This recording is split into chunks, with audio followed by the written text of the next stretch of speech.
I've worked the same 300 square feet of Ozark clay for 31 years. I have never once bought an insecticide for it. I've also lost an entire squash planting in 9 days. Twice.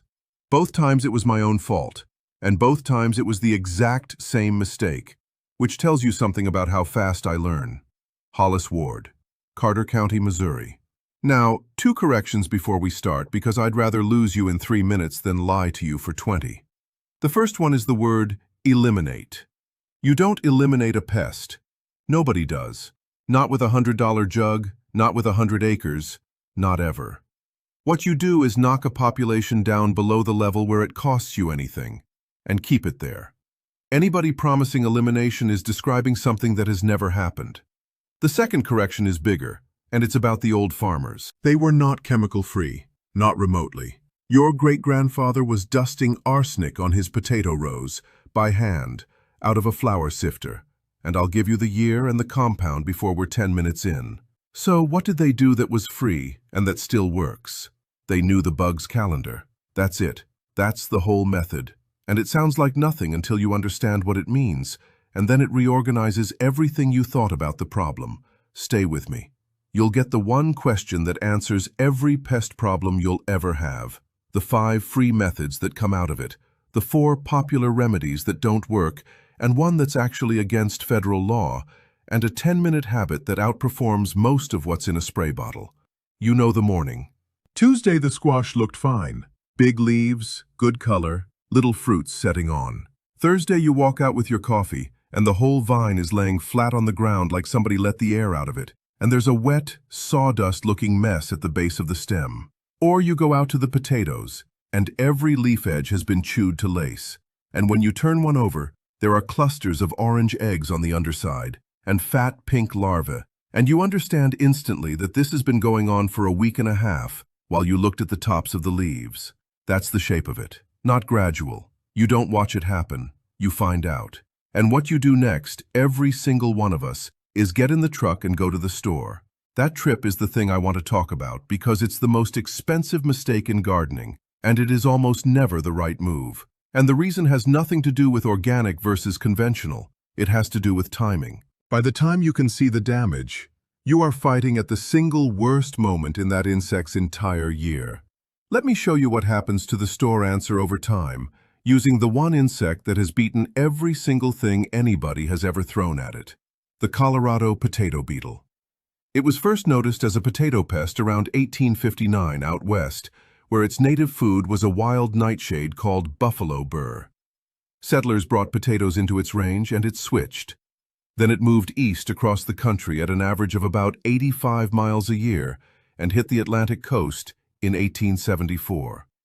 There's a newspaper account from 1876 of a train in Iowa losing traction because the rails were covered with them for a mile. Now here's the number. That beetle has evolved resistance to more than 50 different insecticide active ingredients. Not 50 products, 50 separate compounds, across every major chemical family that's ever been invented. Arsenicals, chlorinated hydrocarbons, organophosphates, carbamates, pyrethroids, neonicotinoids, even some of the Bt toxins, often within a few years of a new one coming out. A single mated female can lay something on the order of 700 eggs in a month. When you spray, you don't kill the population. You kill the 98% that were susceptible, and the 2% that weren't have the field to themselves, and every one of their offspring inherits it. You didn't solve the problem. You ran a breeding program, and you paid for it, and you'll pay again next year for the next chemistry, which will work beautifully for about 4 seasons. Now let me take away the romance because I think it's actually in your way. The idea that old farmers gardened without poison is not true. It's a story we tell because it feels right.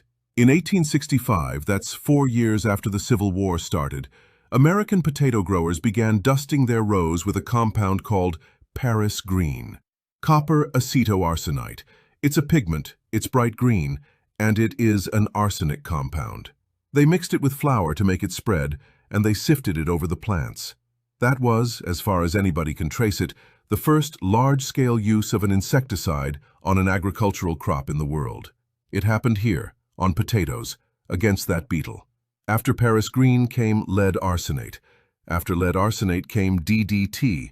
So when somebody tells you to go back to the old ways, understand that the old ways include a man in suspenders spreading arsenic on food with his bare hands.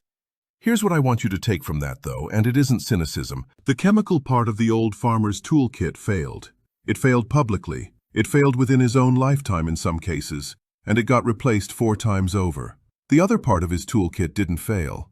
It's still in every extension publication written this year, under a different name. It's the part nobody photographed, and nobody sold, and nobody wrote a jingle for. And it's free. And it's what we're going to spend the rest of this on. Here's the principle, and it's one sentence. Every pest has a life cycle. And every life cycle has exactly one stage where the animal is easy to kill. And that stage is almost never the one you're looking at. Think about what an adult insect is from a control standpoint. It flies, it hides, it's armored, it's spread out across your whole property. It reproduces immediately. It's the hardest possible target, and it's the only stage that's obvious enough to make you notice.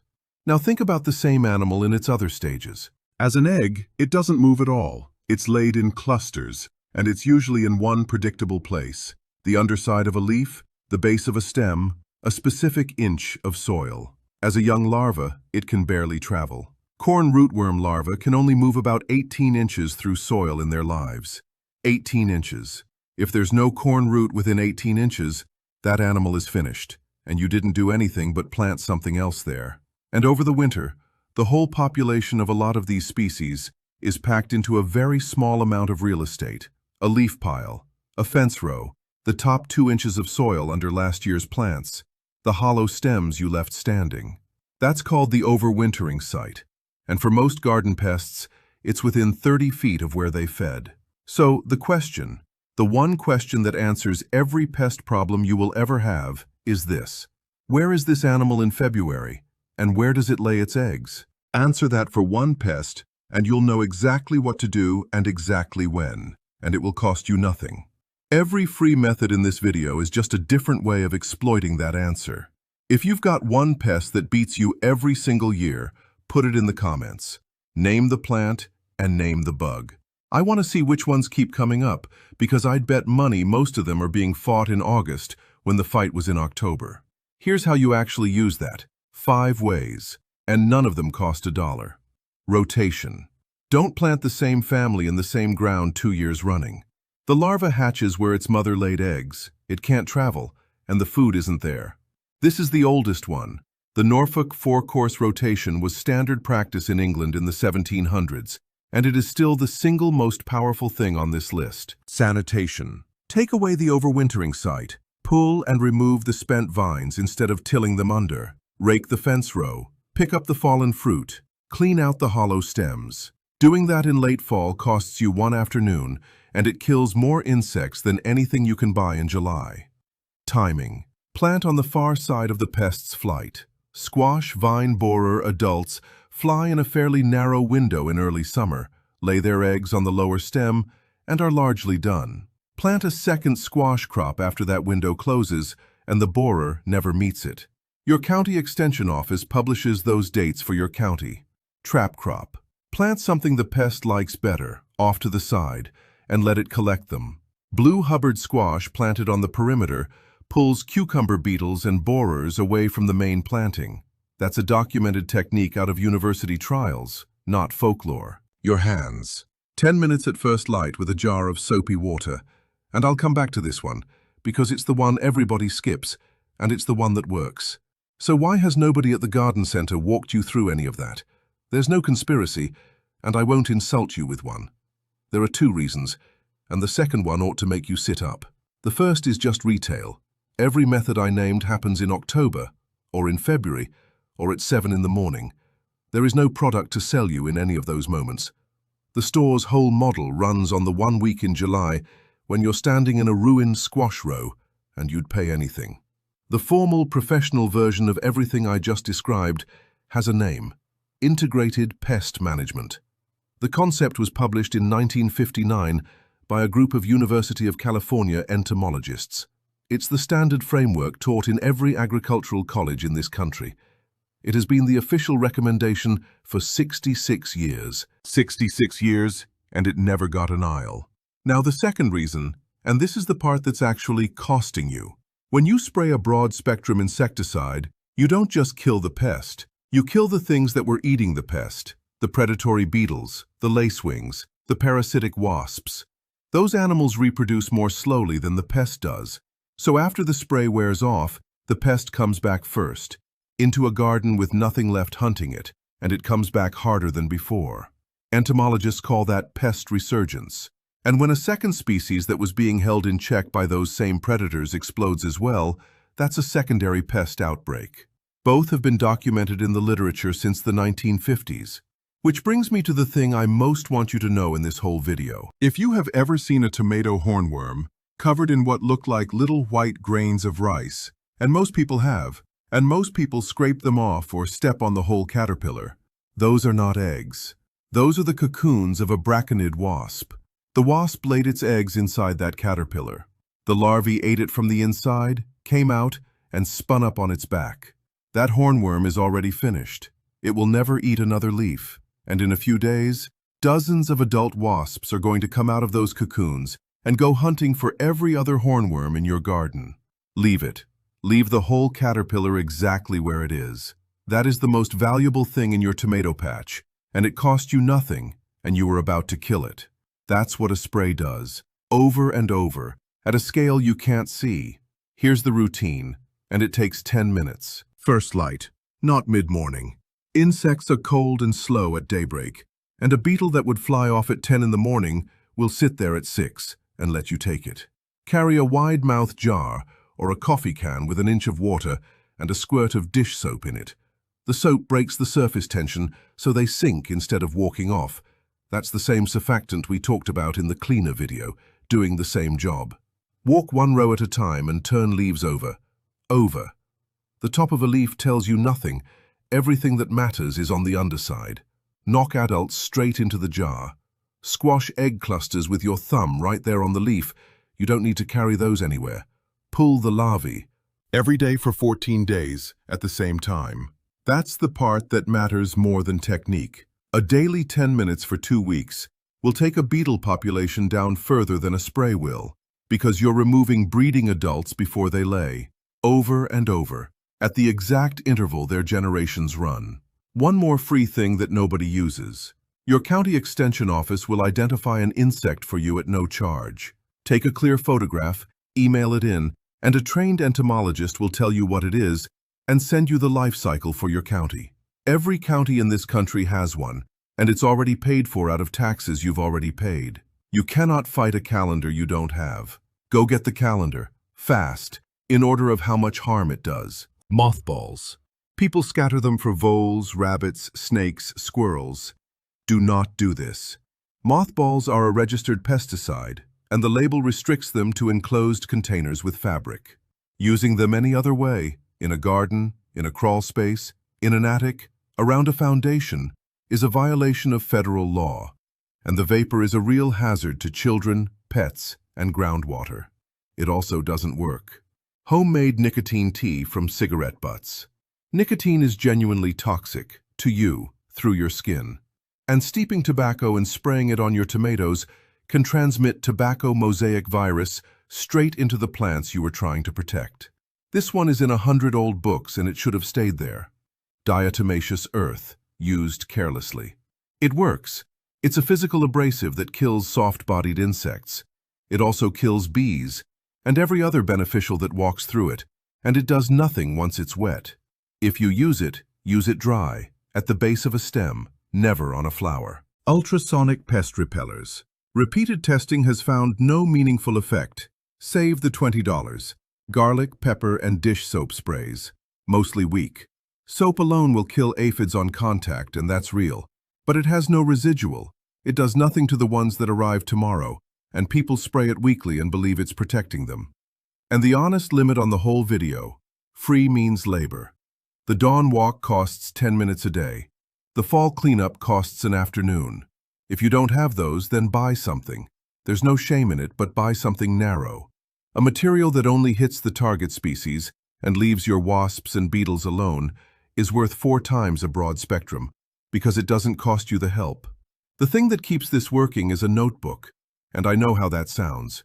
Date, plant, insect, what you saw. 4 words a line, that's it. Because here's what happens in year 3. You open it and see that the squash vines collapsed on June 28th of one year and July 2nd of the next. And now you know your borer window, on your ground, better than any published chart could tell you.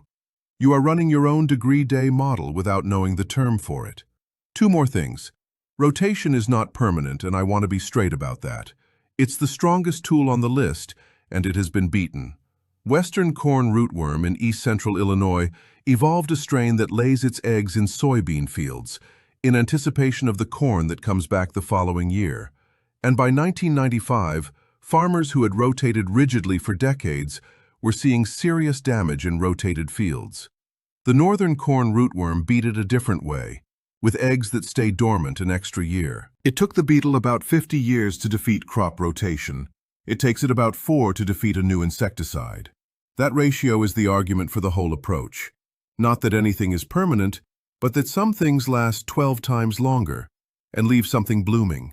A patch of dill, some yarrow, a few flowering weeds at the edge you don't cut. Adult parasitic wasps and hoverflies feed on nectar. The larvae are what hunt your pests. If there's nothing in bloom on your place, the adults leave and the hunting stops. A 10-foot strip of something flowering is the cheapest labor you will ever hire.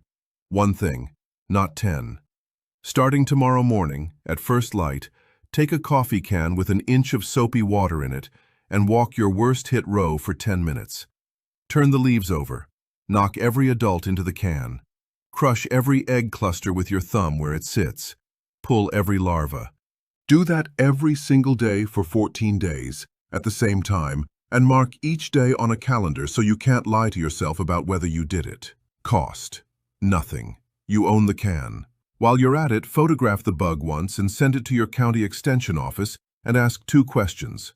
What is it, and where does it spend the winter? Because in about 6 weeks you're going to be pulling those plants out, and that is the moment this whole thing actually turns. What you do with those vines in October decides what walks out of the ground next May, and by then, it costs you nothing but a rake. Next week it's the soap, rendering fat and boiling it down to a bar.